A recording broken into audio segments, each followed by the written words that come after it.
In 2024, after years of saving, the young couple Sarah and Daniel Peterson finally bought their dream home in a quaint small town in Vermont. The old Victorian house, built in the early 20th century, looked ordinary, a bit rundown with peeling paint and some loose wooden planks. But it held a hidden beauty and a large garden in the back.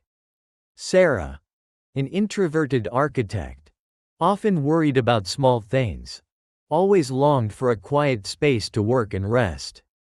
Daniel, her husband, was a practical software engineer, always trying to dispel his wife's anxieties. The day they moved in, the crisp autumn air of Vermont enveloped the house. The smell of old wood, mustiness, and a hint of dried flowers wafted through the air. Weak sunlight filtered through the old windows, creating faint streaks of light on the faded wooden floors. The wind whistled softly through the gaps in the window frames, creating strange sounds, like the whispers of the house. Sarah tried to arrange the furniture, redecorate the house in a minimalist style. But she still felt a vague coldness, an indescribable sense of unease that clung to her since she set foot here. Especially the basement of the house. It was dark, damp, and had an unpleasant musty smell. The stairs leading down to the basement were old and creaked with every step. Every time Sarah looked down there, she felt as if someone was watching her from deep in the darkness. She tried to dismiss the thought, telling herself it was just because she was too tired and her imagination was working overtime. The first week passed quite peacefully. Sarah and Daniel gradually got used to life in their new home. They spent time renovating the garden, repainting peeling walls, and rearranging furniture.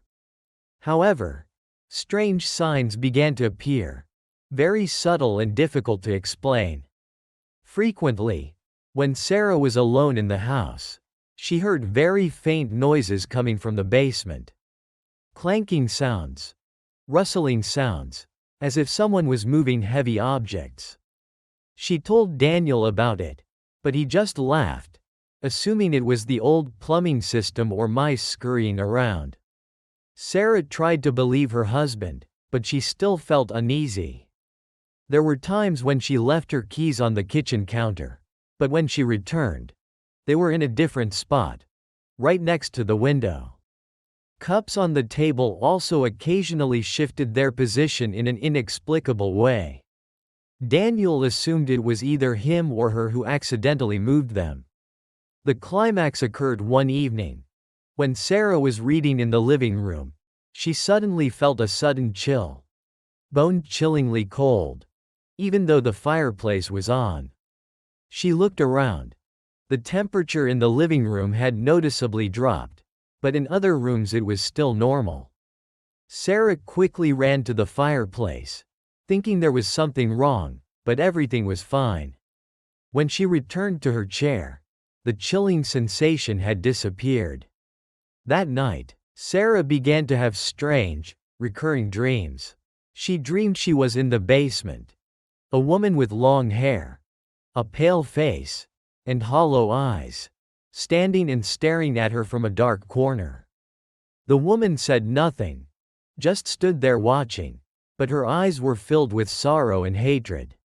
Sarah woke up in the middle of the night, drenched in sweat, her heart pounding wildly. She felt an intense fear, as if someone was right in her room. The strange events became more frequent and terrifying.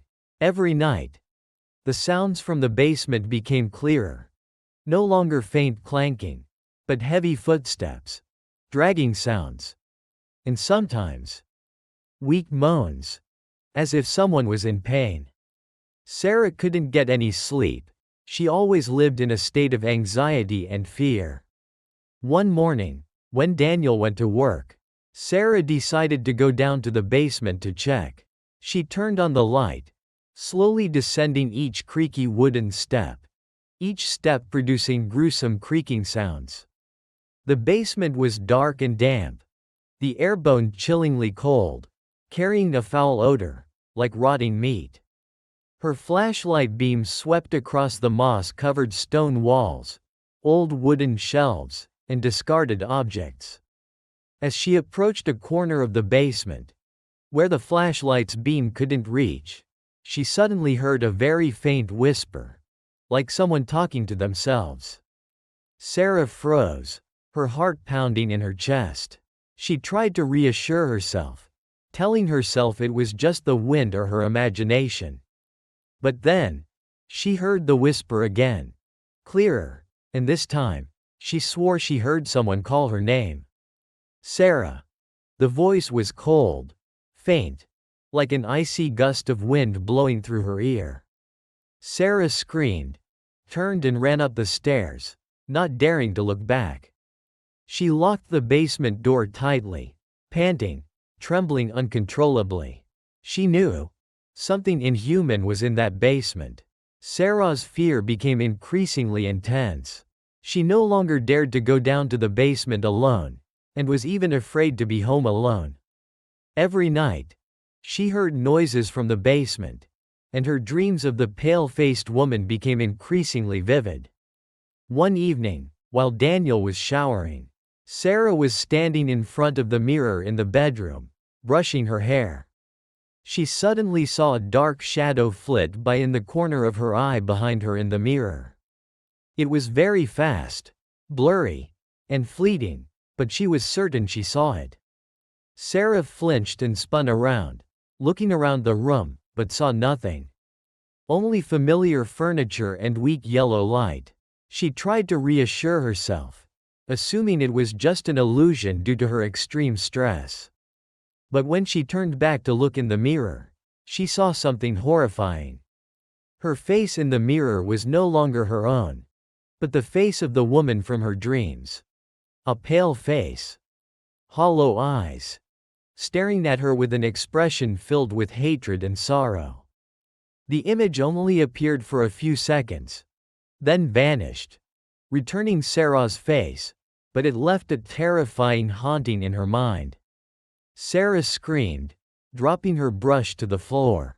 Daniel rushed out of the bathroom, seeing Sarah huddled on the floor, trembling, her face pale.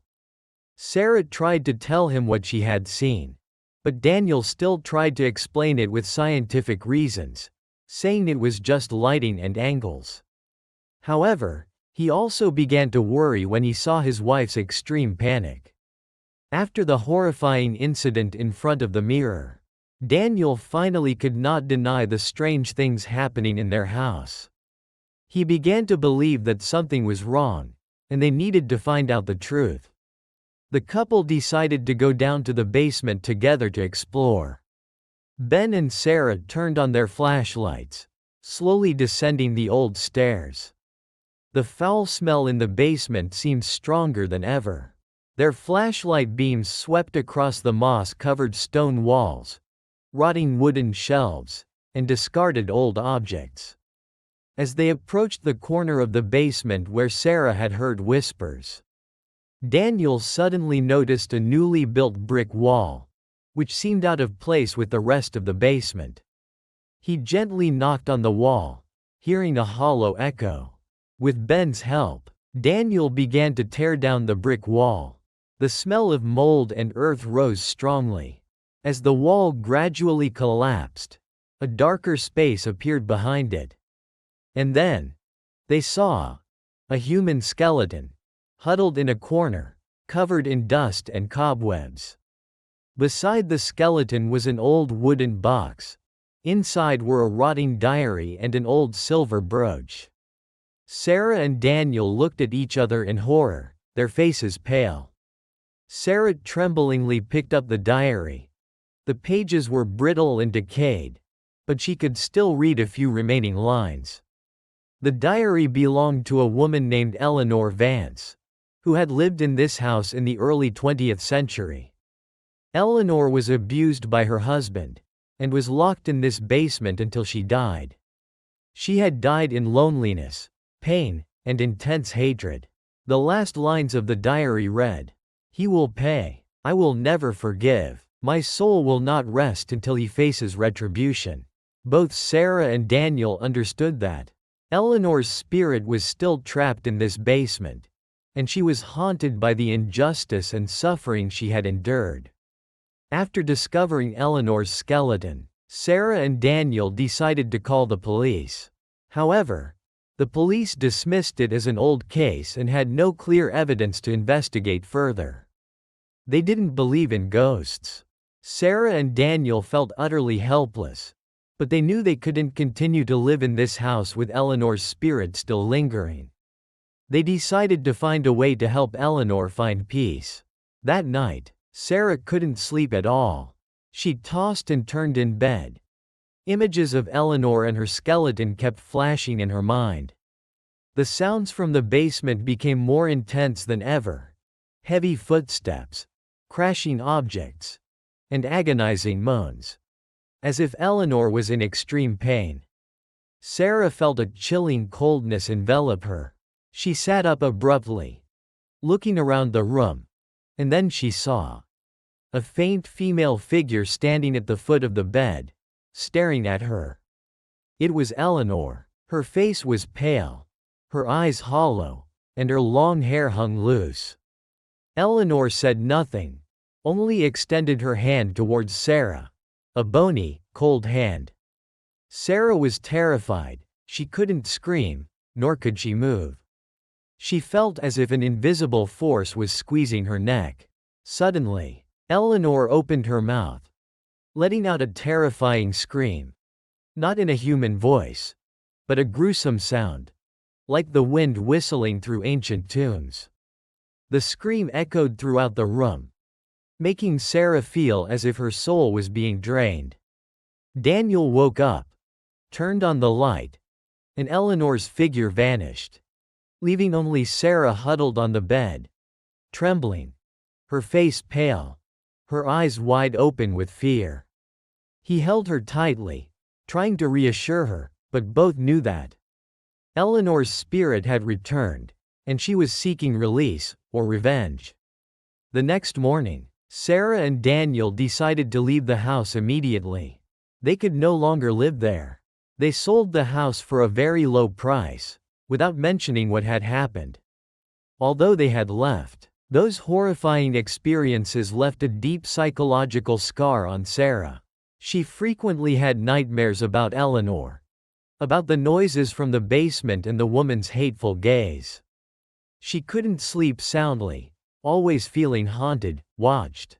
Daniel tried to help Sarah overcome her fear, but he was also significantly affected by what had happened.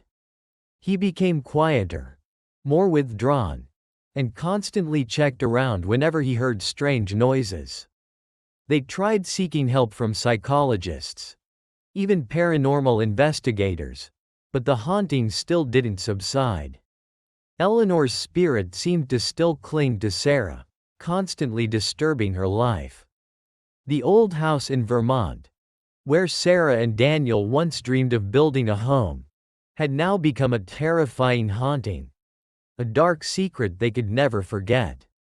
Eleanor was still there, in the basement, waiting for her next victims, or waiting for someone to truly help her find peace. In 2022, after my grandmother passed away, Anna Reed, a young writer with an introverted nature and a tendency to get stressed easily, decided to move into her small house located in her large garden in a peaceful rural area of Massachusetts. My grandmother's main house was a quaint, old wooden house, built in the 1950s. With a spacious garden filled with fruit trees and colorful rose bushes. When I arrived, the summer air was warm and fresh, carrying the scent of freshly cut grass and a delicate floral fragrance. Morning sunlight filtered through the tree canopy, creating shimmering streaks of light on the small path leading to the house. Everything seemed peaceful and serene, just as I had wished to find calm after the pressures of work. However, there was one strange detail I couldn't explain. It was a small shed, located deep in a corner of the garden, hidden beneath the ancient oak tree. The shed was built of stone and wood, looking much older and more dilapidated than the main house. Its doorway was sealed with a thick wooden plank, heavily nailed, and on it were strange symbols, like ancient charms. My grandfather, who passed away a few years ago, was a very practical man, but he was very superstitious when it came to this shed. He used to warn my grandmother not to go near it, and had personally sealed it shut. The smell of damp earth and something very unpleasant, like rusty metal or dried blood, wafted from the direction of the shed, making me shiver whenever I walked past it. I tried to dismiss that uncomfortable feeling, assuming it was just my sensitive imagination. The first few days at my grandmother's house passed quite peacefully. I spent my time reading, writing, and tending to the garden. I felt like I was gradually finding balance in my life. However, after about a week, strange phenomena began to appear, very subtly, but enough to make me feel uneasy. Frequently, as night fell, I heard very faint noises coming from the direction of the shed. Clanking sounds, rustling sounds, as if someone was moving something inside. I told my best friend Liam, a materialist, but he just laughed, assuming it was wild animals or the wind hitting the wooden planks. I tried to believe Liam, but my intuition told me something was wrong. The climax occurred one late night, around 2 a.m., as I was drifting off to sleep. A piercing scream, full of pain and despair, suddenly tore through the silent night. The scream was not an animal's sound, it was like the sound of a woman crying in extreme agony. My heart pounded in my chest. I bolted upright in bed, trembling uncontrollably. I looked out the window. The faint moonlight illuminated the garden, but I saw no one. The scream only lasted a few seconds, then died down, leaving a terrifying silence surrounding me. I couldn't fall back asleep. I lay awake in bed, listening to every slightest sound. Every gust of wind whistling through the door crack made me jump. The feeling of being watched, of being haunted, kept engulfing me. I told myself it was just a dream, or that I had misheard, but deep down, I knew it was real. In the following nights, my fear grew increasingly intense. Every 3 or 4 nights, that agonizing scream would echo from the shed. This time, the scream was not merely a cry, but also mixed with moans, scratching sounds against hard objects, and sometimes, very faint whispers, their content unclear. I couldn't get any good sleep anymore. During the day, I always felt tired and sluggish, my mind not clear. One morning, as I was watering plants in the garden, I accidentally walked past the shed. The foul smell from inside seemed stronger than ever, like the smell of a decomposing corpse. I shivered, trying to walk past it quickly. But then, I suddenly heard a very faint sound from inside, like metal clanking together. I stopped, my heart pounding, trying to listen. Nothing. I told myself it was just an illusion, but then, I heard the sound again, this time clearer, and accompanied by a faint moan. I quickly ran back to the house, locked the door tightly. I knew something inhuman was inside that shed. It was trapped, and it was trying to get out. The feeling of being watched from the shed kept engulfing me, even when I was inside the house. I felt as if hundreds of eyes were staring at me from deep in the darkness. Sleepless nights and eerie cries from the shed had begun to seriously affect my mental state. I frequently had strange, recurring dreams. In my dreams, I always found myself standing in front of the shed, the sealed wooden plank gone, and I stepped inside. The basement was dark, damp, and cold. In a dark corner, I saw a shadowy figure of a woman with long, disheveled hair, a pale face, and hollow eyes, staring at me with an expression filled with hatred and sorrow. The woman said nothing, only extended her hand towards me, as if begging for help, or wanting to drag me into eternal darkness. I always woke up in the middle of the night, drenched in sweat, my heart pounding wildly. One evening, as I was making tea in the kitchen, I suddenly saw a dark shadow flit by in the corner of my left eye. It was very fast, blurry, and fleeting, but I was certain I saw it. I flinched and spun around, looking around the kitchen, but saw nothing. Only familiar objects and weak yellow light. I tried to reassure myself, assuming it was just an illusion due to my extreme stress and lack of sleep. But immediately after that, I felt a sudden bone-chilling coldness rush over me, and a shiver ran down my spine, as if someone was standing right behind me.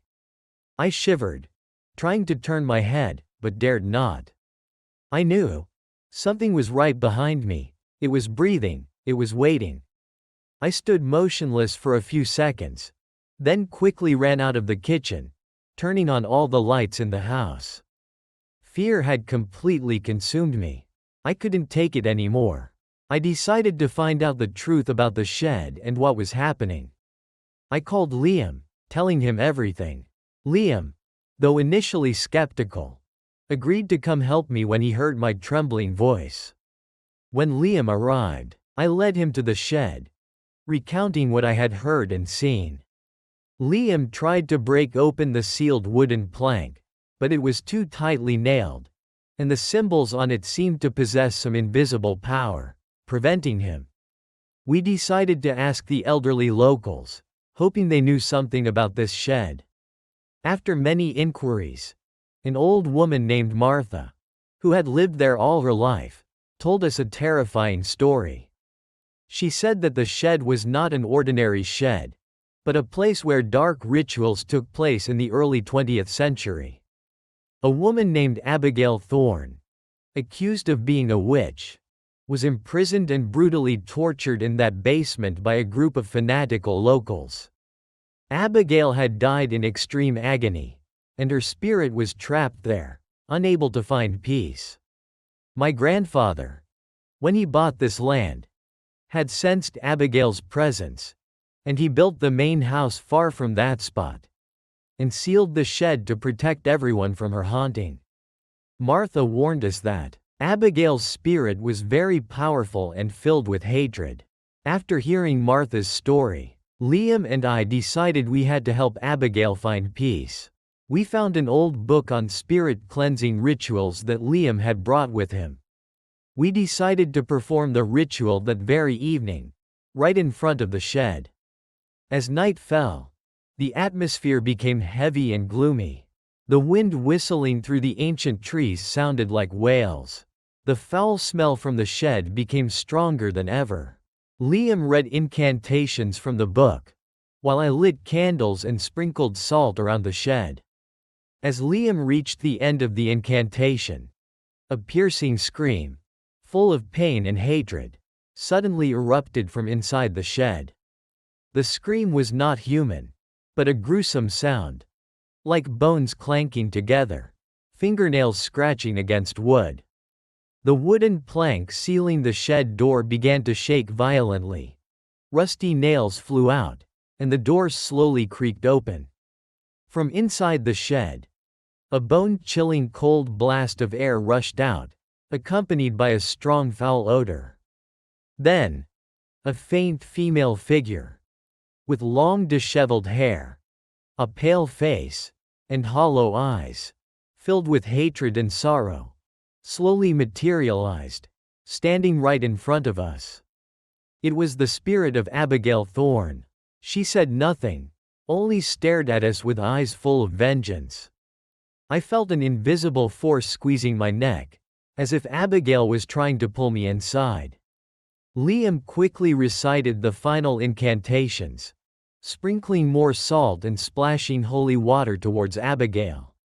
Abigail's spirit paused for a moment, let out another chilling scream, then slowly dissolved into the night.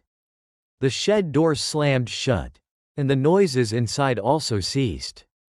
I collapsed to the ground, gasping for breath, trembling uncontrollably with fear. The next morning, Liam and I were exhausted, but we felt much more relieved.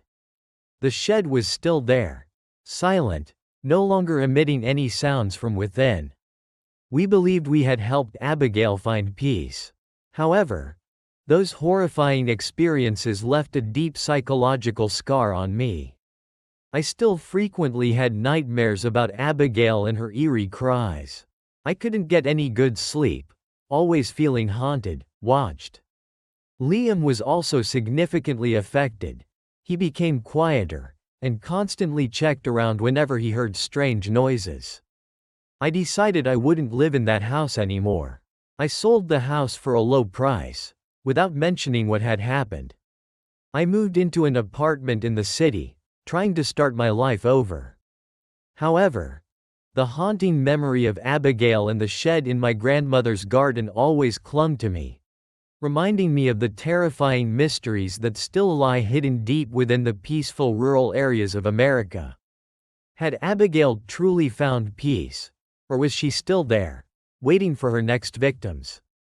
I don't know, and I dare not find out more.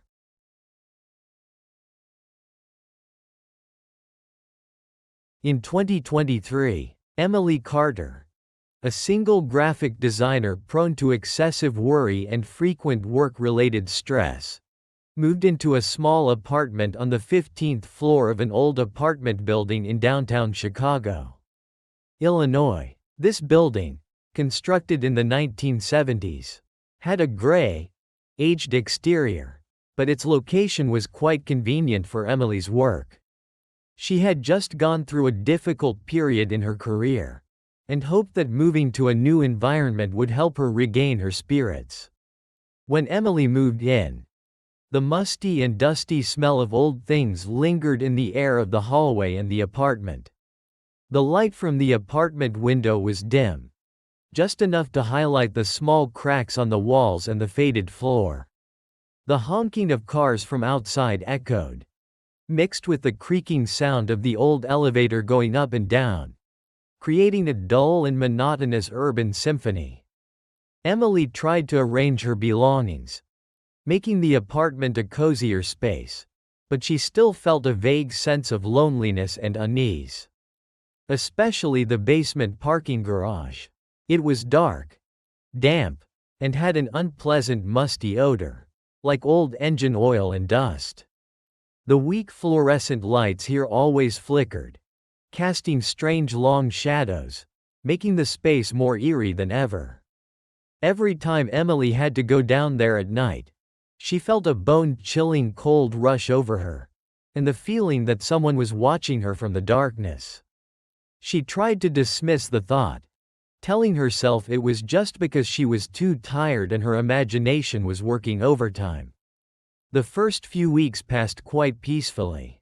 Emily gradually adjusted to the rhythm of life in the apartment building. She often worked late and had to go down to the parking garage in the late hours. This was also when strange phenomena began to appear, very subtly and difficult to explain at first.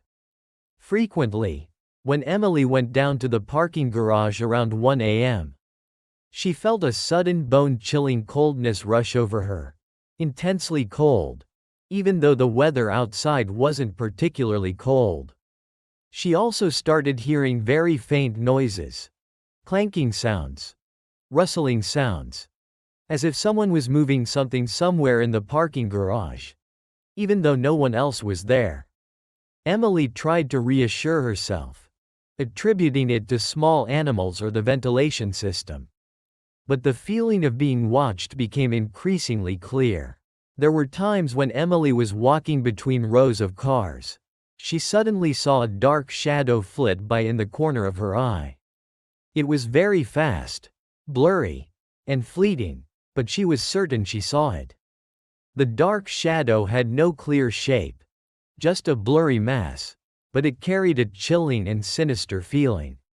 When she turned to look closely, she saw nothing, only the motionless cars and the encompassing darkness.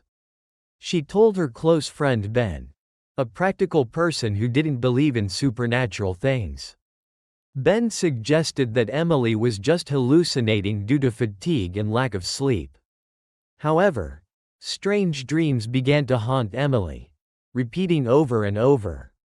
She dreamed she was in the parking garage, alone, and a huge dark shadow with glowing red eyes was moving towards her, staring at her with eyes full of hatred and sorrow. She always woke up in the middle of the night, drenched in sweat, her heart pounding wildly. Emily's fear became increasingly intense. Strange noises and fleeting shadows had become a part of her nightlife. She always felt uneasy whenever she had to go down to the parking garage, especially around 1 a.m. One night, Emily worked later than usual, and when she went down to the parking garage, the clock showed 1:15 a.m. The air in the parking garage was thick with an indescribable chill. The fluorescent lights flickered continuously, casting dancing shadows on the walls and floor. As Emily walked past a row of sparsely parked cars, she suddenly felt a bone-chilling cold rush over her, stronger than ever before. The hairs on her body stood on end. She stopped, her heart pounding in her chest. And then, from a dark corner, where the lights couldn't reach, she saw a pair of glowing red eyes, staring at her. Those eyes were not animal eyes, but the eyes of something utterly sinister, filled with hatred and vengeance. They glowed in the darkness, like two ghostly embers. Emily froze, unable to move, unable to scream. She felt as if an invisible force was squeezing her. Those glowing red eyes moved slowly, approaching her. Emily felt as if she was being pulled down by something invisible. She closed her eyes tightly, trying to breathe. When she opened her eyes, the red eyes had vanished, but the feeling of being watched and the coldness remained. Emily quickly ran towards her car, opened the door, started the engine, and sped out of the parking garage as fast as she could. She dared not look back. After the horrifying incident in the parking garage, Emily became severely mentally distraught. She couldn't get any good sleep anymore. The dreams of dark shadows and glowing red eyes became increasingly vivid and haunting. She always felt like someone was in her apartment, even though she had locked all the doors tightly. In the late hours of the night, when everything was silent, Emily began to hear very faint whispers, their content unclear, echoing in her apartment. The whispers sounded like multiple people, talking at the same time, but no words could be clearly distinguished. Emily turned on all the lights, trying to find the source of the sound, but saw nothing. She felt as if the whispers were very close to her, right next to her ear. There were times when she swore she heard someone call her name. Emily. The voice was cold, faint, like an icy gust of wind blowing through her ear. Emily was terrified. She didn't dare turn off the lights, and often had to ask Ben to sleep over. Ben tried to reassure her, but he also began to feel a vague sense of unease when he was in Emily's apartment. He had also heard strange noises, though not as clearly as Emily. Emily couldn't continue living in this fear anymore. She decided she would find out the truth about the apartment building and what was happening in the parking garage. She started looking for information about the building's history. After many days of searching, she found some old newspaper articles at the city library. These articles told of a horrific murder that occurred in 1980. Right in the area of this apartment building's parking garage, a young woman named Sarah Miller was brutally murdered and buried right under the parking garage floor by a serial killer. The killer was never caught, and Sarah's body was never found. The article also mentioned that Sarah was brutally tortured before she died, and her screams were swallowed by the concrete walls of the parking garage. Emily read those lines, feeling a chill run down her spine. She understood that Sarah's spirit was still trapped there, and she was seeking justice, or revenge. Sarah's pain and hatred had transformed her into a haunting spirit, constantly disturbing those living in the building, especially those who were weak and vulnerable like Emily. Emily felt a deep empathy for Sarah, and she knew she had to do something to help this poor soul. After discovering the secret about Sarah Miller, Emily felt a heavy responsibility. She wanted to help Sarah find peace. She began looking for information on how to cleanse spirits and rituals to help the deceased find peace. One night, Emily decided to perform a small ritual in her apartment, hoping to contact Sarah's spirit. She lit candles, burned incense, and meditated, trying to focus her mind. She felt a bone-chilling coldness envelop the room, and a heavy pressure weighing on her chest. Emily opened her eyes, and then she saw, in the large mirror opposite her bed, her face was no longer her own, but the face of Sarah Miller. Pale, eyes swollen from crying, and a large bruise on her neck. That face was full of pain, hatred, and despair. Sarah in the mirror said nothing, only extended her hand towards Emily.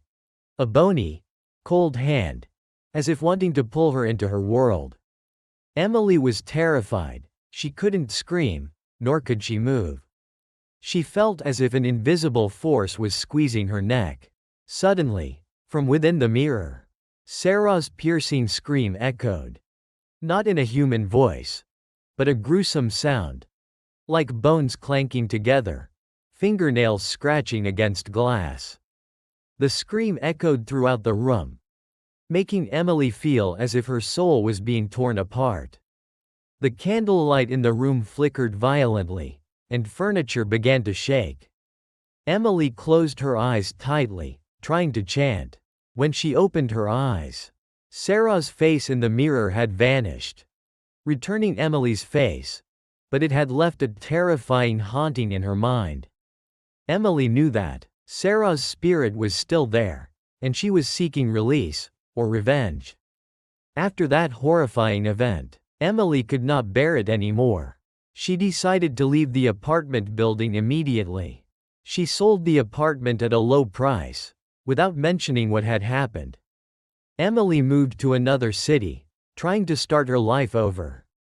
However, those terrifying experiences left a deep psychological scar on her. She frequently had nightmares about Sarah Miller, about the dark shadow, the glowing red eyes, and the piercing screams from the parking garage. She couldn't get any good sleep, always feeling haunted, watched. Emily became more introverted, less talkative, and constantly checked her surroundings whenever she heard strange noises. She never dared to go down to the parking garage at night again. The haunting memory of Sarah Miller and the old apartment building's parking garage in Chicago still clung to her, reminding her of the terrifying mysteries that still lie hidden deep within the dark corners of large cities. Had Sarah's spirit truly found peace? Or was she still there, in the basement parking garage, waiting for her next victims? I don't know, and I dare not find out more.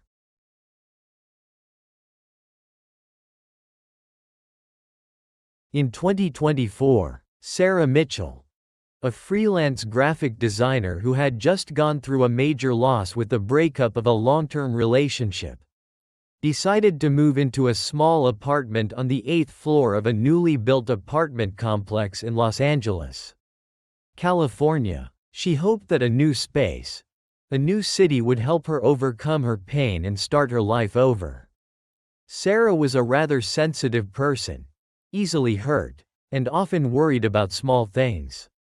Sarah's apartment was quite small, with a dominant white color scheme, giving it an airy and modern feel. Light from the large window offered a spectacular view of the vibrant city at night. The sound of car horns and conversations from outside sometimes echoed in, but it wasn't too noisy. The faint smell of new paint and wood lingered in the apartment. Everything seemed perfect for a fresh start, until she began using the basement parking garage. This parking garage was quite large, built of rough concrete, with huge pillars, and dim light from old fluorescent bulbs. The smell of dampness, exhaust fumes, and a strange foul odor always lingered in the air. Every time Sarah drove down there, she always felt an inexplicable chill. A feeling as if someone was watching her from the darkness.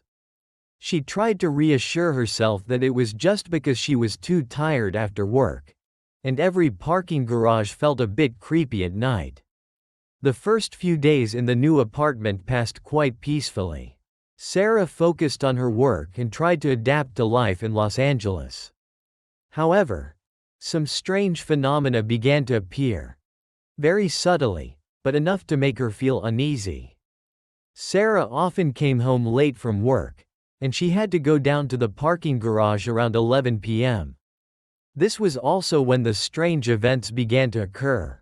As she got out of her car and walked on the cold concrete floor, she always felt a sudden bone-chilling coldness rush over her. Intensely cold, even though the weather outside wasn't cold. There were times when she was walking towards the elevator.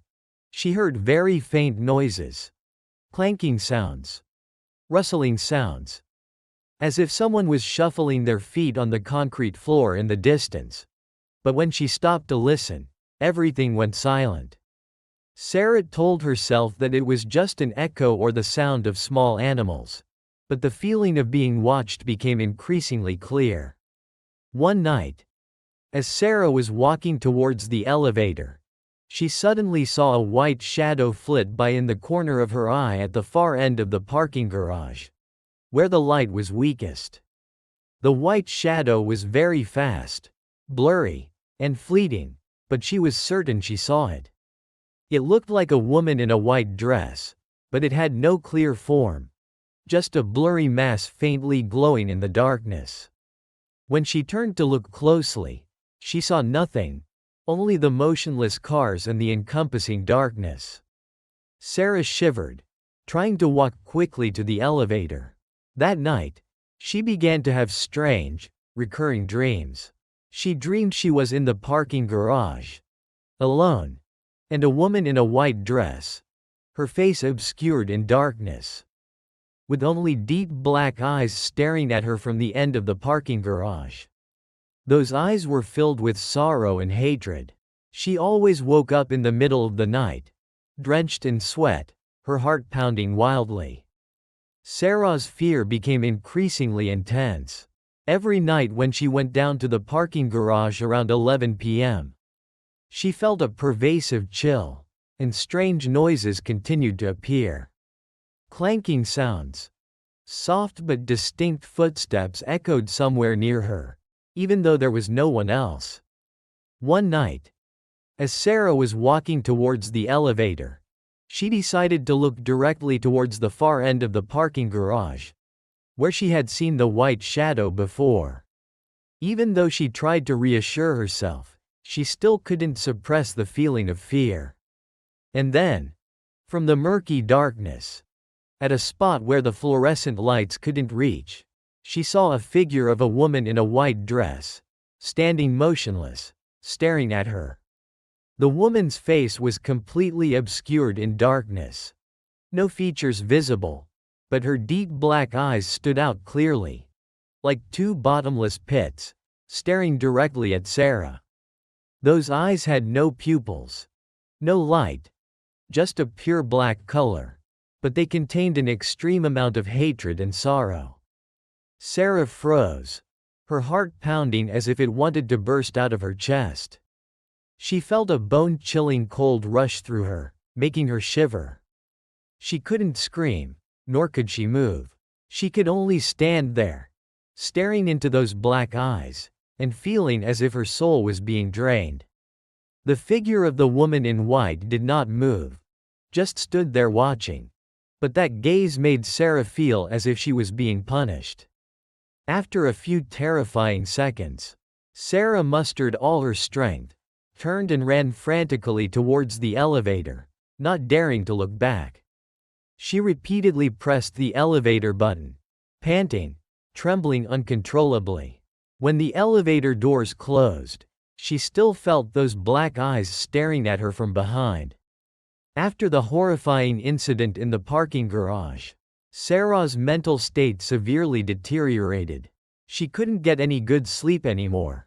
Every night, she dreamed of the woman in white with deep black eyes, and she always felt like someone was in her apartment, even though she had locked all the doors tightly.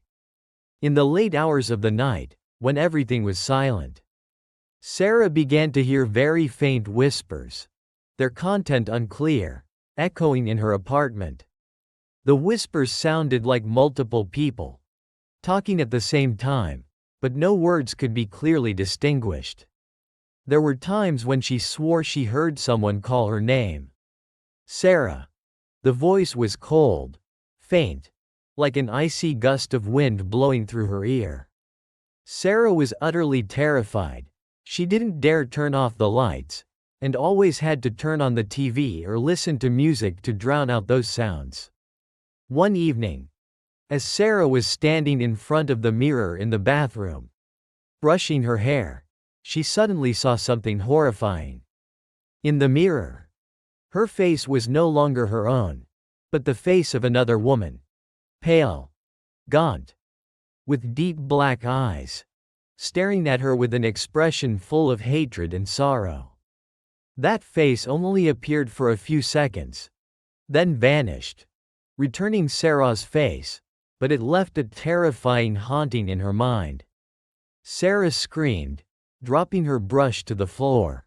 She collapsed to the ground, trembling, her face pale. She knew that spirit was no longer just in the parking garage. It had followed her all the way back to this apartment. Sarah couldn't take it anymore. She decided she would find out the truth about the woman in white and the history of this apartment building. She started searching for information online and asking longtime residents of the building. After several days of searching, she found some old newspaper articles on local news websites. These articles told of a tragic suicide that occurred in 2005. Right in this apartment building, a young woman named Emily Hayes, a university student who was struggling with mental health issues and alienated by her friends, jumped to her death from the 15th floor of the building. Her body fell directly into the basement parking garage. The article also mentioned that Emily Hayes frequently suffered from severe depression, and she always felt lonely, abandoned. It was said that, before committing suicide, Emily had written a suicide note, in which she stated that she would never find peace, and her spirit would forever be trapped in this place. Sarah read those lines, feeling a chill run down her spine. She understood that Emily Hayes's spirit was the woman in white she had seen. Emily Hayes had died in agony and despair, and her spirit was still trapped here, unable to find peace. She was seeking empathy, or release.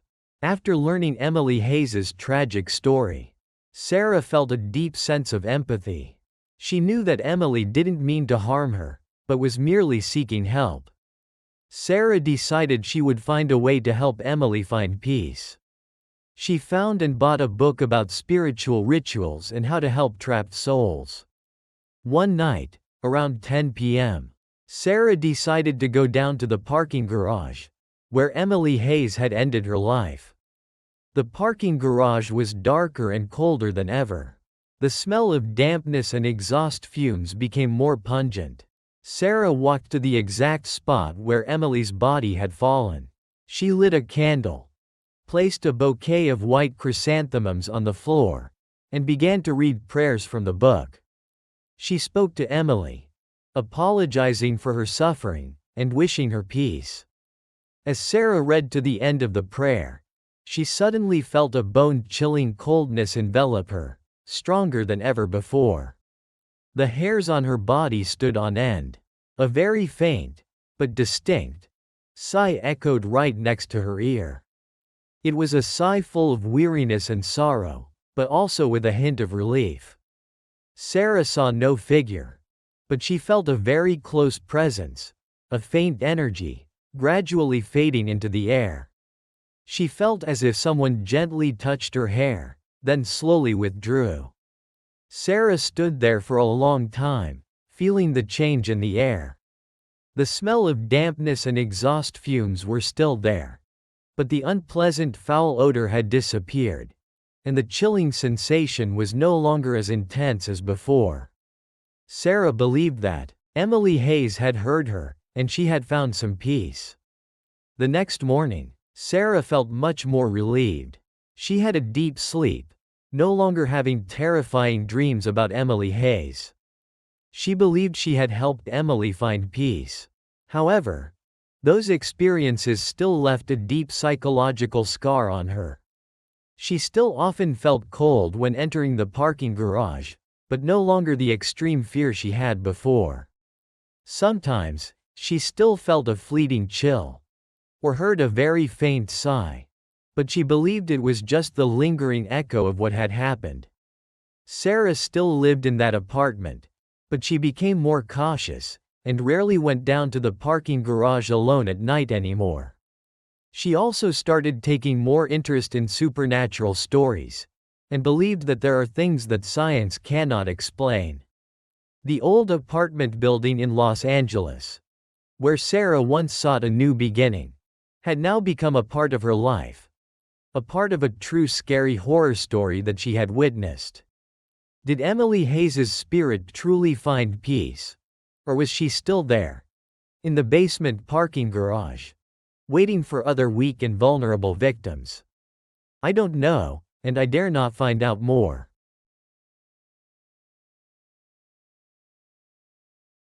The apartment building I moved into was quite old, built in the 1980s. With peeling exterior paint and some stains on the walls. My apartment was small and compact, with one bedroom and a combined living room and kitchen. Light from the window overlooked a bustling street, but when night fell, it became strangely quiet. The smell of dampness and old dust lingered in the air, especially in the hallway and elevator areas. I often had to work on group projects or study late, so coming home around 1 or 2 a.m. was quite normal for me. The thing that bothered me most about this building was the basement parking garage. It was dark, damp, and had an indescribable musty smell, like rusty metal and stagnant water. The weak fluorescent lights always flickered, creating strange long shadows, making the space more eerie than ever. Car horns from outside couldn't penetrate down here. Only the echo of my own footsteps and the faint hum of the ventilation fan. Every time I drove down there at night, I always felt a bone-chilling cold rush over me, and the feeling that someone was watching me from the darkness. I tried to dismiss the thought, telling myself it was just because I was too tired and my imagination was working overtime. The first few days in the new apartment passed relatively peacefully. I focused on my studies and part-time work. However, strange signs began to appear, very subtly and difficult to explain at first. Frequently, when I went down to the parking garage around 1 or 2 a.m., I felt a sudden bone-chilling cold rush over me, intensely cold, even though the weather outside wasn't cold. There were times when I was walking towards the elevator. I heard very faint noises, clanking sounds, rustling sounds, as if someone was shuffling their feet on the concrete floor in the distance. But when I stopped to listen, everything went silent. I tried to reassure myself, attributing it to small animals or the ventilation system. But the feeling of being watched became increasingly clear. One night, around 1 a.m., as I was walking towards the elevator, I suddenly saw a dark shadow flit by in the corner of my eye at the far end of the parking garage, where the light was weakest. The dark shadow was very fast, blurry, and fleeting, but I was certain I saw it. It had no clear shape, just a blurry mass, but it carried a chilling and sinister feeling. When I turned to look closely, I saw nothing, only the motionless cars and the encompassing darkness. I shivered, trying to walk quickly to the elevator. That night, I began to have strange, recurring dreams. I dreamed I was in the parking garage, alone, and a blurry figure, headless, was standing in the corner near the elevator door, staring at me. I always woke up in the middle of the night, drenched in sweat, my heart pounding wildly. My fear grew increasingly intense. Strange noises and fleeting shadows had become a part of my nightlife. I always felt uneasy whenever I had to go down to the parking garage, especially around 2 a.m. One night, I worked on a group project very late, and when I went down to the parking garage, the clock showed 2:15 a.m. The air in the parking garage was thick with an indescribable chill. The fluorescent lights flickered continuously, casting dancing shadows on the walls and floor. As I walked closer to the elevator area, where I frequently saw strange signs, I suddenly felt a bone-chilling cold rush over me, stronger than ever before. The hairs on my body stood on end. I stopped, my heart pounding in my chest. And then, from the corner near the elevator door, where the light was weakest, I saw a figure wearing a girl's school uniform, but it had no head. The figure stood motionless, facing me.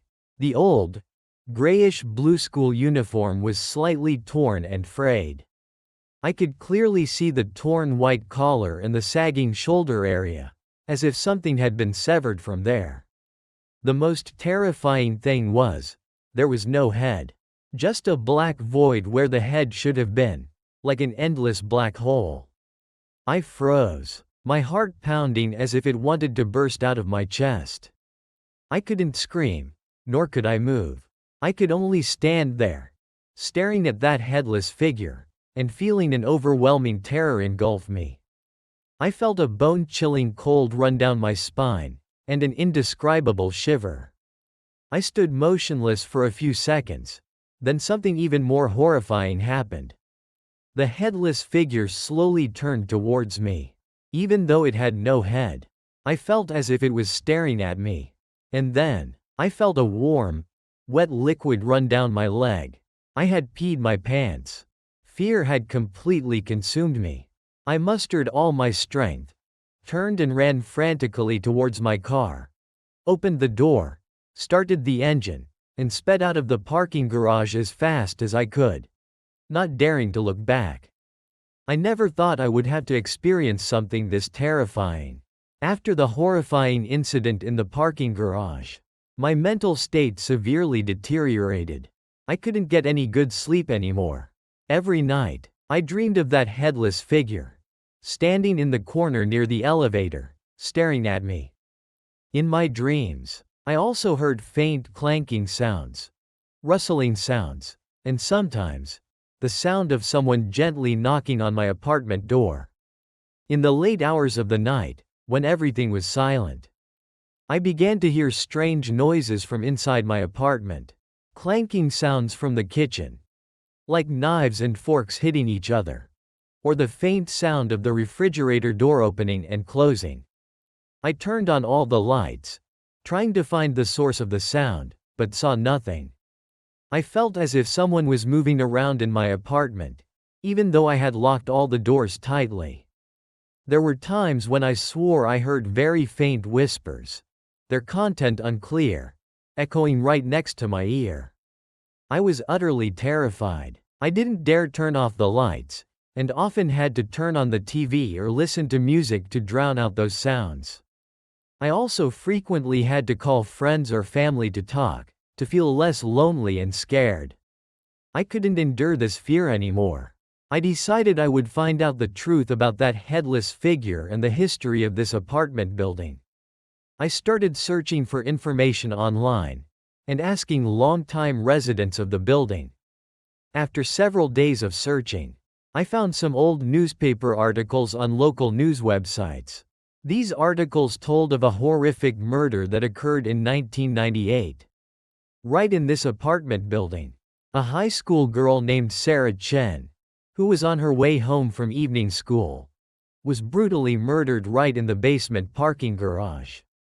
The killer had decapitated her and disposed of the body. What was even more terrifying was that Sarah Chen's head was never found. The killer was never caught, and the case remained a mystery. The article also mentioned that Sarah Chen was a very good and obedient student, and she was murdered senselessly. It was said that Sarah Chen's spirit was still trapped here, unable to find peace because she died unjustly, and her head had never been found. I read those lines, feeling a chill run down my spine. I understood that the headless figure I had seen was the spirit of Sarah Chen. She was searching for her head, or for justice. After learning Sarah Chen's tragic story, I felt a deep sense of pity. I knew she was suffering, and I had to do something to help her find peace. I started looking for information on how to help trapped spirits and spiritual rituals. One night, around 1:30 a.m., I decided to go down to the parking garage, where Sarah Chen had been murdered. The parking garage was darker and colder than ever. The smell of dampness and exhaust fumes became more pungent. I walked to the exact spot where I had seen the headless figure. I lit a candle, placed a white flower on the floor, and began to read the prayers I had found in the book. I spoke to Sarah, apologizing for her suffering and wishing her peace. As I read to the end of the prayer, I suddenly felt a bone-chilling coldness envelop me, stronger than ever before. The hairs on my body stood on end. Then, from the corner near the elevator door, where I had seen her, Sarah Chen's headless figure slowly materialized, standing motionless, facing me. Even though she had no head, I felt as if she was staring at me. A faint, painful moan echoed from where her neck should have been. I was utterly terrified, but I tried to remain calm, continuing to read the prayers. I felt as if she was moving closer to me, a bone-chilling coldness engulfing me. I closed my eyes tightly, trying to focus on the prayer. When I opened my eyes, Sarah Chen's headless figure had vanished, but I still felt a chilling coldness and an infinite sadness lingering in the air. I believed that Sarah Chen had heard me, and she had found some peace. The next morning, I felt exhausted, but also a little relieved. Since that night, I no longer saw Sarah Chen's headless figure in the parking garage, and the terrifying dreams also became less frequent. I still often felt cold when entering the parking garage, but no longer the extreme fear I had before. Sometimes, I still felt a fleeting chill, or heard a very faint moan, but I believed it was just the lingering echo of what had happened. I still lived in that apartment, but I became more cautious, and never dared to go down to the parking garage alone at night anymore. I also started taking more interest in supernatural stories, and believed that there are things that science cannot explain. The old apartment building in Boston, where I once lived a normal life, had now become a part of my life, a part of a true scary horror story that I had witnessed. Did Sarah Chen's spirit truly find peace, or is she still there, in the basement parking garage, waiting for someone to help her find her head, or justice? I don't know, and I dare not find out more. Would you? Those of you listening to this story, be brave enough to step into a basement parking garage at 2 a.m. when there's a headless figure in a school uniform standing in the corner near the elevator door. Share your thoughts in the comments below, and don't forget to subscribe to the channel for more true scary horror stories.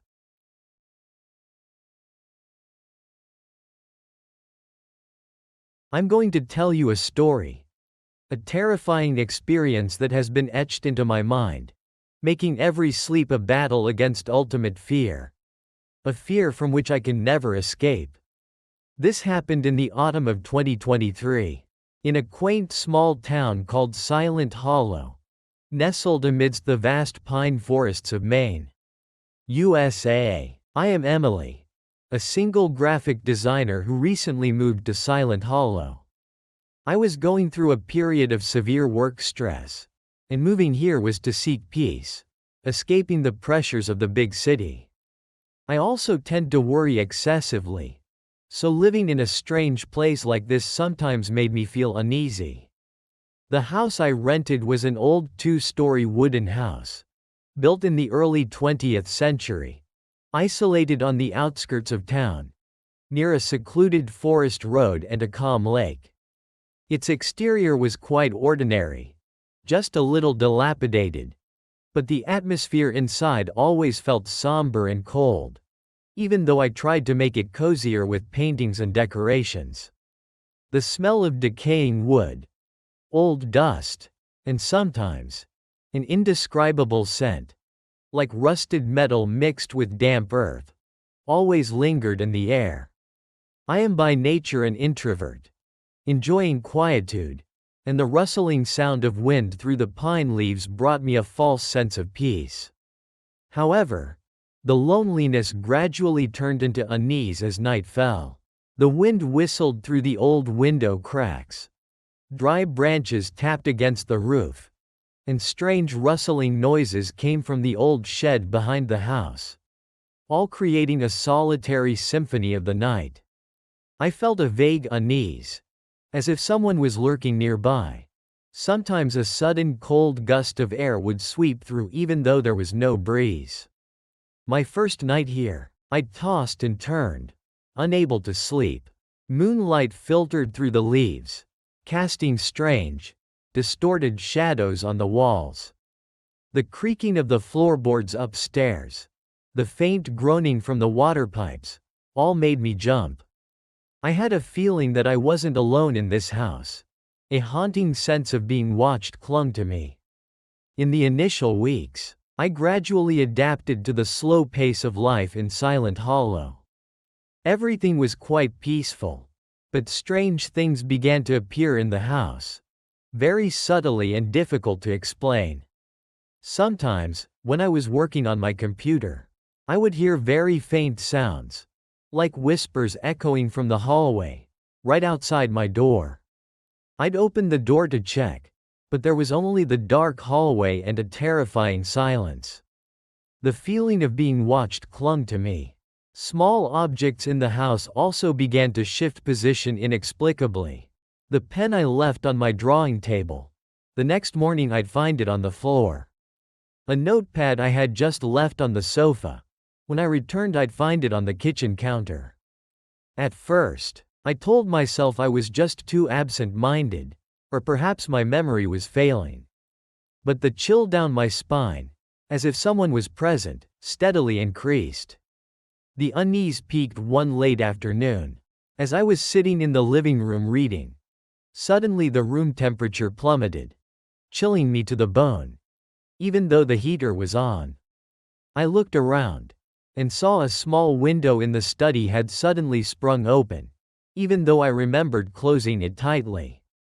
An icy blast of wind swept in, carrying the scent of damp earth and old metal.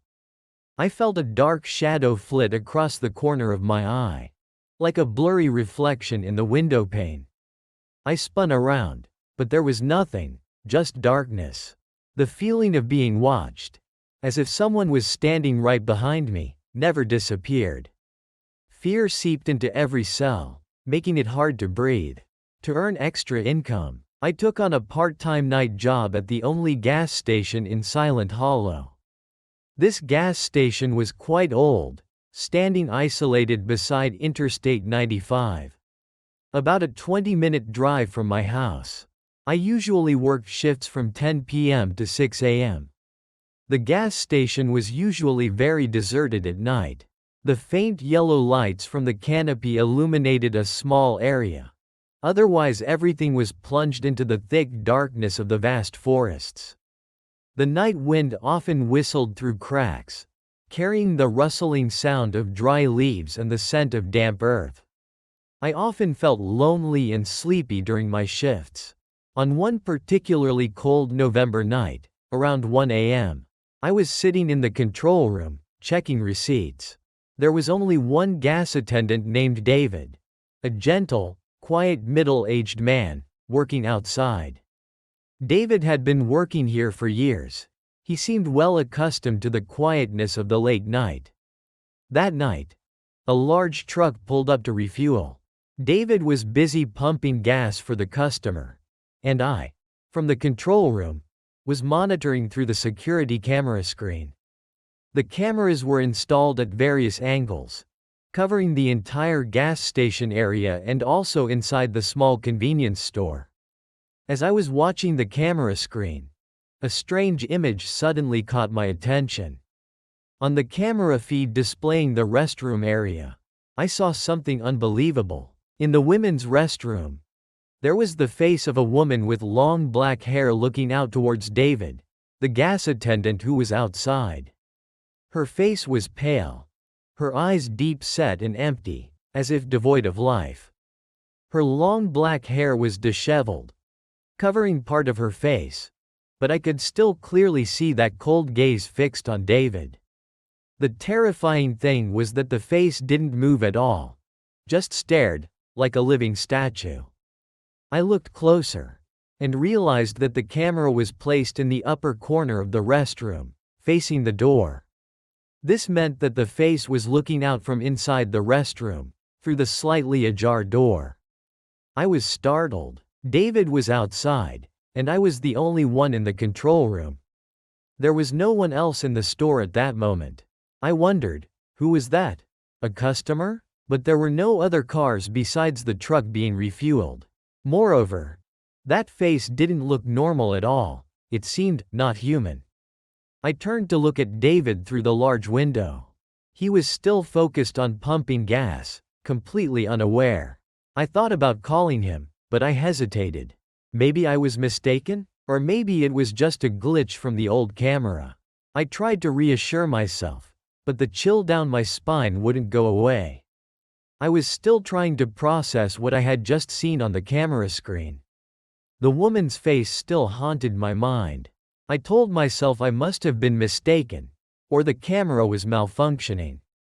A moment later, the truck finished refueling. David said goodbye to the customer and the customer drove away. David walked into the convenience store. I saw him head towards the restroom area. I wondered, did he see anything? Or was it just a coincidence? David opened the door to the men's restroom and stepped inside. I monitored him through the camera screen. David was washing his hands at the sink. And then, the most terrifying thing happened. The restroom door automatically slammed shut with great force, with a resounding bang echoing throughout the room. Not only that, the slamming sound was accompanied by a loud click, as if someone was putting all their strength into locking the door from the inside.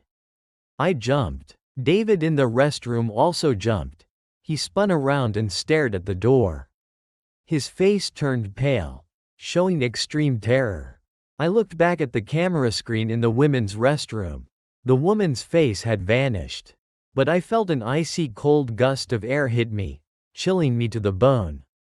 That slamming door sound, it wasn't the wind, nor was it an accident.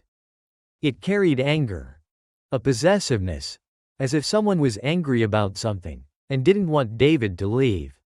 I saw David trying to open the door, but the door seemed stuck. He used force, and finally, the door sprang open. He rushed out of the restroom, his face pale, drenched in sweat, looking at me with horrified eyes. After that horrifying night, David never worked the night shift at that gas station again. He quit immediately, and I also felt utterly haunted.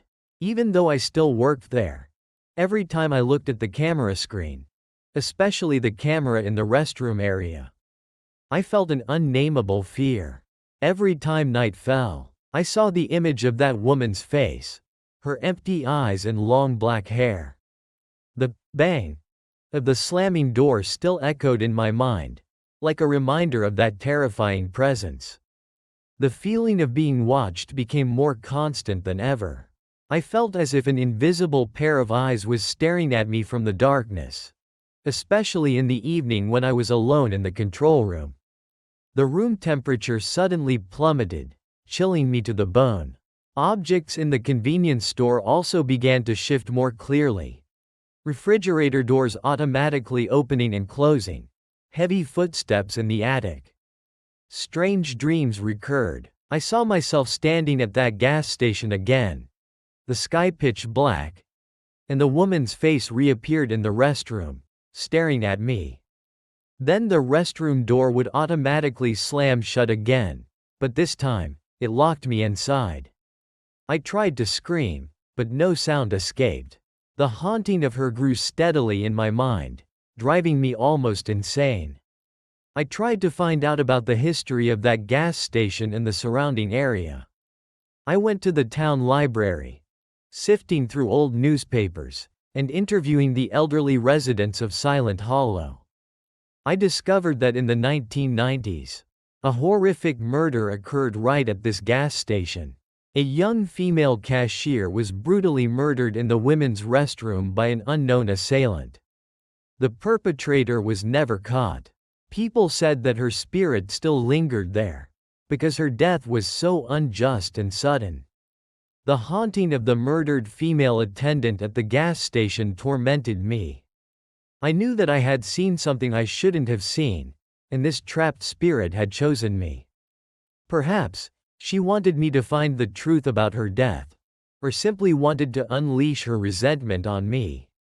I live in constant fear, unable to sleep peacefully, always staring into the darkness, waiting for a pale face to appear in the shadows, or an eerie whisper to echo.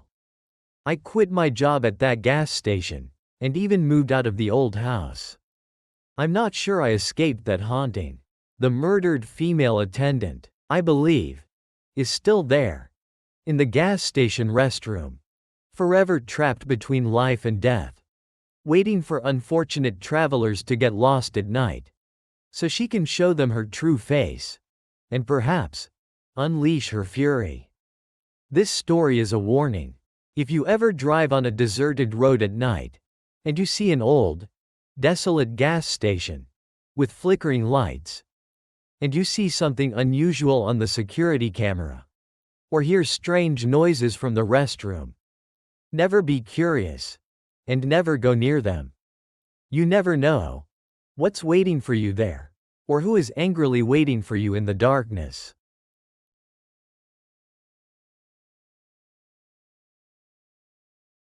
I'm Olivia Reed, a young writer facing a creative block and personal struggles, and I've just moved into a small house on the outskirts of Salem, Massachusetts, in late 2024.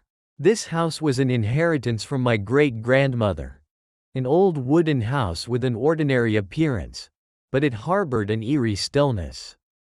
I hoped that this change of environment would help me rediscover my writing inspiration and overcome this difficult period. But I never imagined that this seemingly peaceful house would be the beginning of the most terrifying nightmare of my life. The first few days in Salem passed slowly, like a gentle stream. The house smelled of old wood and a faint hint of incense, perhaps from my great-grandmother's old belongings. The garden surrounding the house was overgrown with trees, forming a lush green wall, isolating me from the outside world. I began my writing work, sometimes immersing myself in the peaceful atmosphere of the house and the tranquility of this old town. My first night sleeping here was quite quiet, with only the faint rustle of wind through the leaves and the chirping of insects from the garden. I tried to get used to the new bed, but my insomnia still clung to me. Gradually, I began to notice strange things. Very small, but enough to make me pay attention. Occasionally, I would hear faint scratching noises from the attic, as if someone was walking around, or objects being moved. I told myself, These were just the sounds of an old house, worn down by many years of use. One afternoon, as I was reading in the living room, I placed my owl pendant necklace on the coffee table. When I returned to retrieve it a few minutes later, the necklace was no longer there. I searched everywhere, finally finding it neatly placed on the bedroom windowsill, unusually orderly. My heart skipped a beat. A cold sensation ran down my spine. I was certain I had left it in the living room. There was no way I could have been mistaken. A vague feeling of being watched began to emerge, very vaguely. Sometimes, when I was working on my laptop, I had the sensation that someone was standing right behind me, a cold breath on my neck. I spun around quickly, but there was nothing, just the empty wall and the faint light of dusk. The temperature in the house often changed abruptly in certain spots. There were times when I was working in the cozy living room, and suddenly a bone-chilling cold gust of air would sweep through, making me shiver. It wasn't like a normal draft, but more like a deliberate chill, an invisible presence lurking around me. Strange dreams began to appear on the nights I slept. I dreamed of wandering through a gloomy, dark house, and a shadowy figure of a woman with long hair, empty eyes, constantly gliding through the corridors, as if searching for something, and emitting faint whispers. I tried to explain these bizarre occurrences, reassuring myself that I was just too stressed, or that the isolation in this unfamiliar place was affecting my psyche. But deep within me, a vague, cold fear had begun to take root, growing larger each day. In the following days, the strange phenomena occurred with increasing frequency and terrifying intensity. Faint whispers often echoed from the kitchen when I was in my study, as if someone was mumbling something indistinct. I went to check, but there was only a terrifying silence and a cutting cold. The feeling of being watched became distinct, almost tangible. I felt someone's gaze fixed on me, even when I was alone in this large house. The framed photo of my great-grandmother, which I always carefully placed on my desk.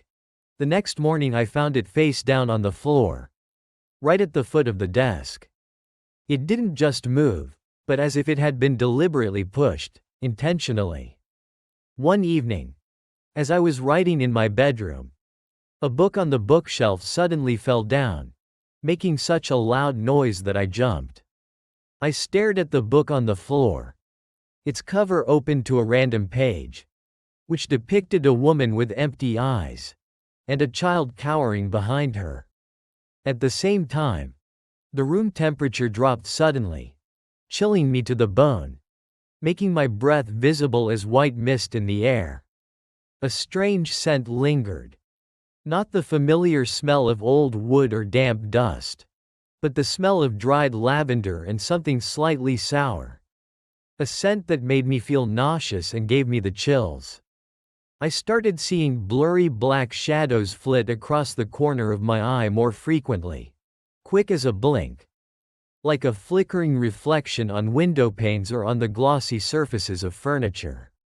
I spun around quickly, but there was nothing, just the lengthening shadows outside and an eerie stillness.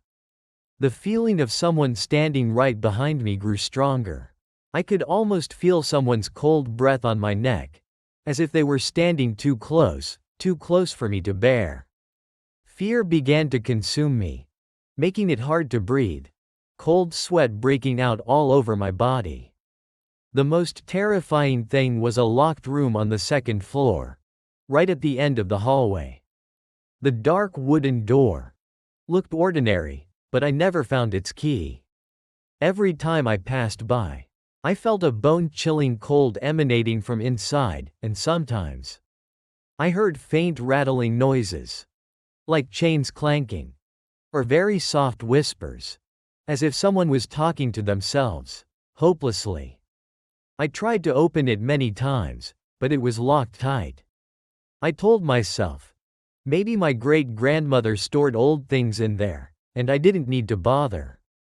But a morbid curiosity had taken root in my mind. I was obsessed with that door, with the secret it hid.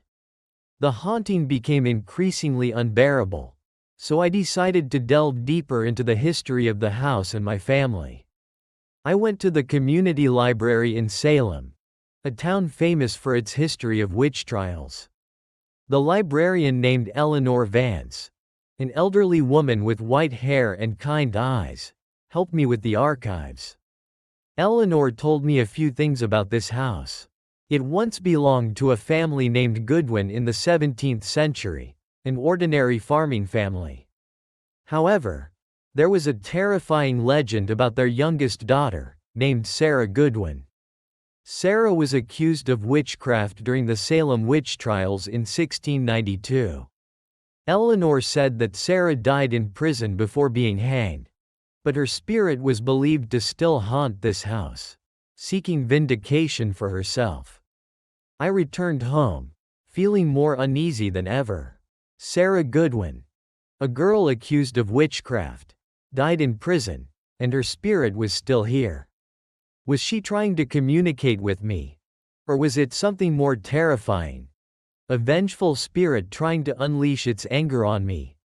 Or was I being drawn into a spiritual vortex I knew nothing about? That night, as I lay in bed, I heard faint scratching noises from the locked room on the second floor. It wasn't the wind, it wasn't the sound of the house. It was a desperate scratching, as if someone was trying to break out of that place. A sound that sent shivers down my spine. I tried to cover my ears, curling up in my blanket, but the scratching kept echoing in my ears, penetrating all my attempts to ignore it. It was like a knife cutting into my mind, digging deep into my fear, incessantly. I jumped up, turning on all the lights in the house, but the scratching was still there, from the locked door. I felt a strange urge, as if being pulled, wanting to approach that door, but another part of me screamed that it was a bad idea, a deadly trap. Finally, curiosity mixed with fear won out. I took slow steps up the stairs, one step at a time, into the dim darkness, where the scratching still echoed, like a deadly, irresistible invitation. I approached the door. I could feel the bone-chilling cold emanating from inside, and faint, indistinct whispers echoing in my ear. The dark wooden door remained tightly locked, but now I could clearly feel a very strong presence behind it. I put my ear to the door. The whispers were a little clearer, sounding like pleas, grievances, and faint whimpers. I shivered. I knew for sure someone was inside, a trapped soul, desperately pleading for help. Suddenly, an intensely cold blast of air, extremely strong, seeped through the crack in the door, hitting my face. At the same time, the scratching became more frantic, as if someone was trying to break down the door to escape. I recoiled, terrified, my heart pounding. A small, faint voice, but full of sorrow, echoed from behind the door. "Release me, please release me." The voice seemed to pierce directly into my brain. An intense pain spread throughout my body. I knew it was Sarah. She was trapped, imprisoned. I rushed back to my bedroom, turned on all the lights, and searched for something to open that door. I rummaged everywhere. In my great-grandmother's old wardrobe, under the bed, in drawers that hadn't been opened for a long time. Finally, I found an old, brass key, deep inside a dusty wooden box under the closet. My heart pounded. I knew this was the key to that door. I held the cold, heavy key in my hand, and returned to the door. The light from the hallway was only enough for me to make out the faint outlines of the door. I inserted the key into the lock. A dry click echoed, and the door slowly opened. The air inside the room was much damper and colder than outside. The smell of dried lavender and decaying earth was more pungent than ever. The room was pitch black, but I could vaguely make out figures covered in white sheets. I turned on my phone's flashlight, and the light illuminated the entire room. The room was empty, with only an old mirror covered with a white sheet in the corner. I slowly approached, pulling back the sheet. The mirror was old, faded, with patchy stains. When I looked into it, I saw my own reflection. But next to me, another face appeared. A pale face, empty eyes, long black hair hanging down, and dry, cracked lips slightly moving, as if saying something. It was Sarah Goodwin. I screamed, dropping my phone. Sarah's image in the mirror faded, then disappeared. A chilling sensation enveloped me, as if an invisible hand was tightening around my throat. I collapsed to the floor, gasping for breath, and realized that I was not alone in this house. And Sarah's spirit was not only trapped, but she was also haunted by something far more terrifying, something that had kept her here, and now I was being drawn into the vortex of that horrifying truth. After that terrifying night, I no longer dared to sleep alone in my bedroom. I unrolled a sleeping bag in the living room, where there was more light, but even then, the fear didn't leave me. I constantly felt an invisible pair of eyes staring at me, from every corner of the house, and especially from the locked room on the second floor. Horrific dreams recurred, but now they were clearer, more vivid, like an endless horror film. I saw myself trapped in that dark room, surrounded by pale, indistinct faces, but their eyes were utterly empty and full of resentment. The woman with long black hair always stood in the middle, staring intently at me, and sometimes uttering faint moans of Sarah. She was trying to break free, but was being held down by an invisible hand. I started seeing figures in my peripheral vision more frequently, no longer just fleeting glimpses. They appeared clearer, sometimes in the hallway, sometimes at the bottom of the stairs, sometimes right at the living room door, and each time, I would feel a bone-chilling cold, as if thousands of ants were crawling under my skin, and a hair-raising sensation.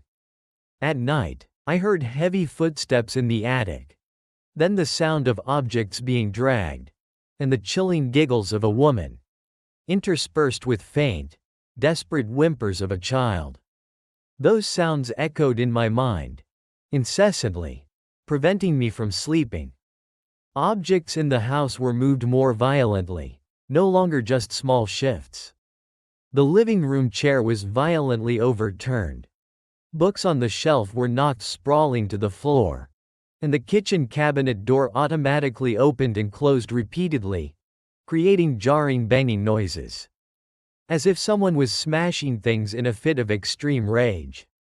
Once, I was looking in the bathroom mirror, when suddenly the mirror reflected the image of a woman standing right behind me, with long black hair obscuring her face, and a pale, skeletal hand reaching out, as if to squeeze my throat. I spun around quickly, but there was nothing, just the empty wall. The horror made me collapse to the floor, gasping for breath, and I began to doubt myself, doubt my sanity, wondering if I was going mad, or if this was a horrific truth. I tried to contact Eleanor, the librarian. I told her what I was experiencing in a stammering voice. Eleanor just shook her head, her eyes filled with pity, and said, "Poor little Sarah, she couldn't find peace. There's another spirit, a spirit full of hatred, that trapped her there, forever, in that room. It's the spirit of the one who accused Sarah, and that spirit is still there, bound to this house by hatred and guilt." Her words made me even more frantic, and a terrible thought welled up in my mind. Could I become the next victim, trapped in this house, forever? I couldn't take it anymore. Eleanor's words confirmed what I had always instinctively felt. There was not just Sarah, but another spirit, a captor.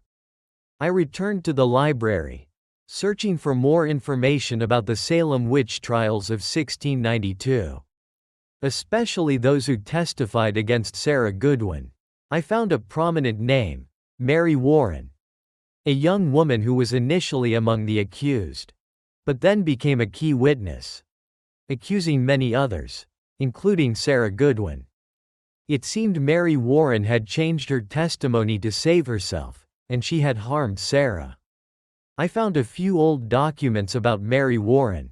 After the trials, Mary Warren suffered a severe mental breakdown. She was tormented by what she had done, constantly seeing horrifying images and hearing the screams of those she had accused. She went insane, and eventually, she was found dead in this very house, which later became my great-grandmother's home. I shivered. So, the spirit that trapped Sarah was Mary Warren, the one who betrayed and accused her. Mary not only trapped Sarah, but was also trapped by her own hatred and guilt in this house. The scratching, the whimpering were Sarah's, while the chilling giggles and the cold hand were Mary Warren's. I returned home, feeling more terrified than ever. This house was not just haunted by one spirit, but by two souls trapped in an endless vortex of resentment and revenge. Sarah wanted to escape, while Mary Warren wanted to keep her there, forever, as a punishment for her sins. And I, Olivia Reed, was caught in the middle of this battle, an unwilling victim. That night, I didn't dare to sleep at all. I sat in the living room, clutching a kitchen knife, my eyes fixed on the locked room on the second floor. I heard screams, crashes, and scratching noises more violently than ever. Sarah's voice echoed faintly, pleading, "Save me, please save me." Interspersed with that was Mary Warren's insane giggle. "You'll never escape. You're mine, forever." I knew I had to do something, to free Sarah, and also to free myself from this horrifying haunting. I couldn't just sit and wait to die in this fear. Fear had transformed into a cold determination. I couldn't live in this nightmare forever, and I couldn't abandon Sarah. I decided to confront Mary Warren, to free Sarah's trapped soul. I returned to the locked room on the second floor. The air there was bone-chillingly cold. The scent of lavender and decaying earth was so pungent I could barely breathe. I saw Sarah's blurry figure cowering in the corner of the room, and a larger, darker figure. Mary Warren, standing opposite her, her eyes filled with hatred and power. I stepped into the room, my voice trembling but firm. "Mary Warren, you cannot trap Sarah anymore. You are dead. You have paid for your sins. Let her find peace." Immediately, an intensely cold blast of air shot towards me, like an invisible wall. Mary Warren let out a terrifying scream. Not a human sound, but like that of a wounded animal, full of rage and pain. She lunged at me, her figure becoming clearer. A pale face, dark, empty eyes, and sharp fangs. I squeezed my eyes shut, and tried to utter the words I had read in an old book about exorcism. "In the name of truth and justice, let the spirit of Sarah Goodwin be released. Spirit of Mary Warren, find your peace, leave this place." Immediately, Mary Warren's violent shriek echoed throughout the room, a shriek that seemed to tear through space. She recoiled, her figure trembling violently, and a faint green light slowly appeared from Sarah's direction. Sarah slowly stood up, her face no longer pale, her eyes no longer empty, but glowing with a faint light, a gentle smile forming on her lips. She looked at me, nodded slightly, then slowly faded into thin air, along with the green light. Mary Warren, after a final roar, her figure also faded and disappeared. The air in the room suddenly became warmer. The putrid smell vanished, leaving only a faint scent of old wood. I collapsed to the floor, gasping for breath, my entire body trembling. I had done it. I had freed Sarah. And also freed myself from this horrifying haunting. I left the house the very next morning, without a word of farewell, without hesitation. I didn't sell it. I just left it there, empty and peaceful, as if nothing had ever happened. The haunting of Sarah and Mary Warren was deeply etched into my mind, an indelible scar. I survived, but I never escaped the darkness of Salem.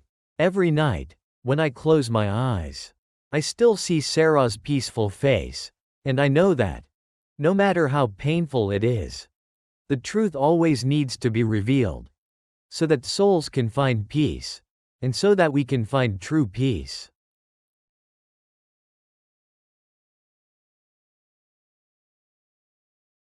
I'm going to tell you a story that whenever I think about it, I feel a chill run down my spine, a haunting fear that I can never shake off.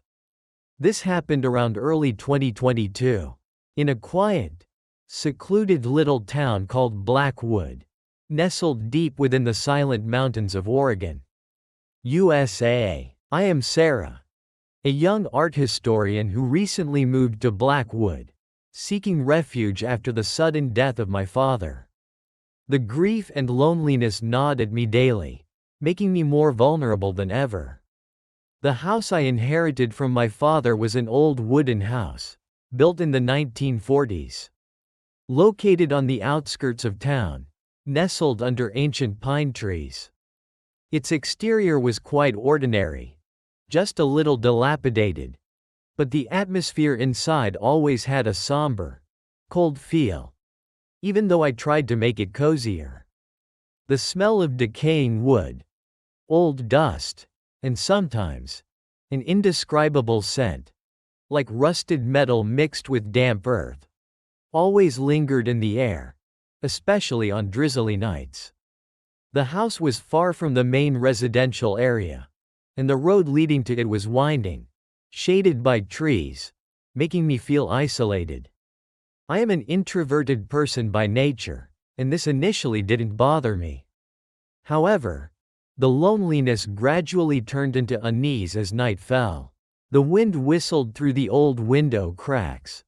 The dry branches tapped against the roof. And even strange rustling noises came from the old shed behind the house, all creating a lonely symphony of the night. I felt a vague unease, as if someone was lurking nearby. Sometimes a sudden cold gust of air would sweep through even though there was no breeze. My first night here, I tossed and turned, unable to sleep. Moonlight filtered through the leaves, casting strange, distorted shadows on the walls. The creaking of the floorboards upstairs, the faint groaning from the water pipes, all made me jump. I had a feeling that I wasn't alone in this house. A haunting sense of being watched clung to me. In the following days, I gradually adapted to the rhythm of life in Blackwood. But strange things began to creep into my life. Not just in the house, but also in the surrounding area. Sometimes, when I was reading in the living room, I would hear very faint sounds, like whispers echoing from the hallway, right outside my door. I'd open the door to check, but there was only the dark hallway and a terrifying silence. The feeling of being watched never left me. Objects in the house also began to move in inexplicable ways. The coffee mug I left on the kitchen counter. The next morning I'd find it on the living room windowsill. A scarf I had just hung on the sofa. When I returned I'd find it on the floor. At first, I told myself I was just too stressed, or perhaps my memory was failing. But the chill down my spine, as if someone was present, steadily increased. The unease reached its peak one late evening. It was around 11 p.m. I was working on my computer, when suddenly the room temperature plummeted, chilling me to the bone, even though the heater was on. I looked around, and saw a small window in the study had suddenly sprung open, even though I remembered closing it tightly. An icy blast of wind swept in, carrying the scent of damp earth and old metal. I felt a dark shadow flit across the corner of my eye, like a blurry reflection in the window pane. I spun around, but there was nothing, just darkness. I quickly closed the window tightly, but the feeling of being watched, as if someone was standing right behind me, never disappeared. Fear seeped into every cell, making it hard to breathe. One October evening, I received a text message from my friend, Alex, who lived in the nearby big city, Portland. He asked me to come up for an urgent matter related to my new project. Although I didn't want to travel late at night, for work, I had to go to Blackwood's small train station to catch the last night train. Blackwood Station was old and desolate in the evening. Only a few faint yellow lights shone, casting long, distorted shadows. There was no one at the ticket counter, and only a few people sat waiting on the cold benches. The night wind blew strongly, carrying cold air from the mountains, making me shiver. At the scheduled departure time, a train slowly approached the platform. But it was very strange, extremely strange. There was no piercing whistle as usual, nor any loud engine noise or grinding of wheels on the tracks. The train was shrouded in darkness, its headlights unlit, with only a flickering blue light emanating from inside the carriage windows. Just enough for me to clearly see the old, rusted iron doors.